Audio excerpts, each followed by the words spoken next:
Olá, bem-vindo ao Expoente Zero. Eu sou Derlídio Siqueira e este é o quarto vídeo da série sobre áudio digital do arcade ao PC.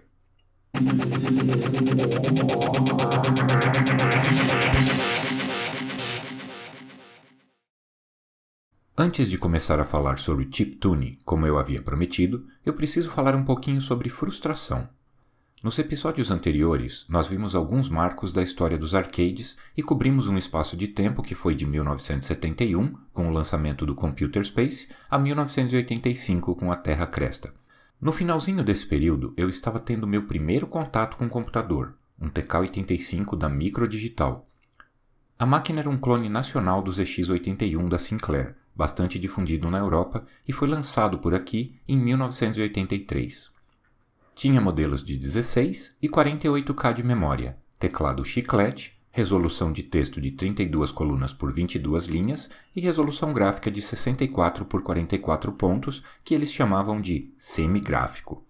Não tinha som. Por que eu estou falando disso se não tinha som? A frustração, né? A máquina perdia feio se comparada a qualquer arcade.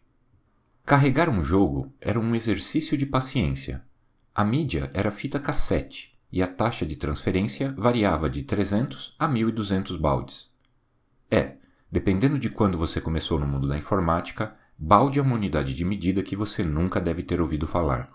Para simplificar, vamos dizer que, em condições ideais, um balde corresponde a 1 bit por segundo. Dessa forma, para carregar um jogo de 16K ou 131.072 bits, demorava cerca de 2 minutos na taxa de transferência mais rápida, isso se não houvesse nenhum erro de leitura. A qualidade dos jogos era essa que você está vendo. Eu não posso dizer que eu não me diverti com essa máquina, o pessoal fazia milagres, apesar das limitações. 2 anos depois do TK-85, a Microdigital lançou o TK-90X, um clone nacional do ZX Spectrum. Essa máquina já tinha uma configuração melhorzinha, mas continuava perdendo feio para os arcades. A resolução de texto era de 32 colunas por 24 linhas, e a resolução gráfica de 256 por 192 pixels. Só para se ter uma ideia, isso é 42 vezes menos que a resolução Full HD, que tem 1920 por 1080 pixels. A paleta de cores era bem limitada, 7 cores em 2 tons cada, mais o preto. Fora que em modo gráfico, cada bloco de 8 por 8 pixels só podia exibir 2 cores, uma cor de frente e uma cor de fundo, o que limitava bastante a criatividade dos desenvolvedores. Bom, mas essa máquina já tinha som. Era uma bosta, mas já tinha.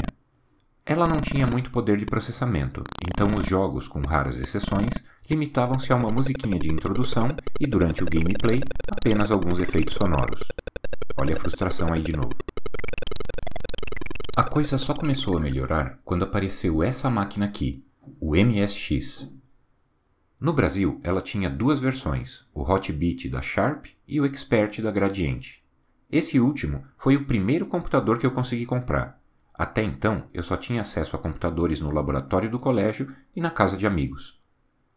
O chip de som do MSX era compatível com o AY38910 da General Instruments.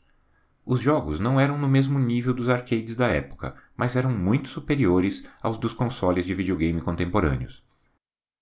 Várias empresas grandes produziam conteúdo para o MSX, e o que conseguiam fazer em termos de áudio, só com os recursos do chip, até que era bem legal.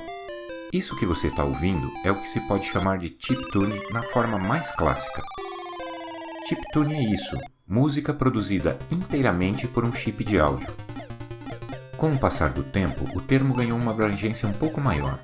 Mesmo músicas não produzidas com as limitações de um PSG, Programmable Sound Generator, que é o caso do AY38910, o chip de áudio do MSX, passaram a integrar o gênero, ou seja, basta soar como chiptune para se enquadrar nessa categoria. Isso é o que estava rolando aqui no Brasil da metade para o final da década de 80, mas enquanto isso, lá fora, surgiu uma máquina que colocava todas as outras no chinelo, o Amiga, e com ele a Demo Cine ou Mod Cine, que vai ser o tema do nosso próximo episódio. Espero vocês. Abraço. Só para eu poder me redimir aqui e tentar prevenir um flame war na seção de comentários, Eu sei que eu fui injusto com os computadores pessoais quando comparei com os arcades. É claro que a qualidade dos jogos não era a mesma porque as especificações de hardware também não eram, e o preço, muito menos. Um computador desses custava uma fração do preço de um arcade, e no fim das contas, era o que havia disponível no mercado doméstico. Desculpa aí, geração Z80, eu ainda te amo.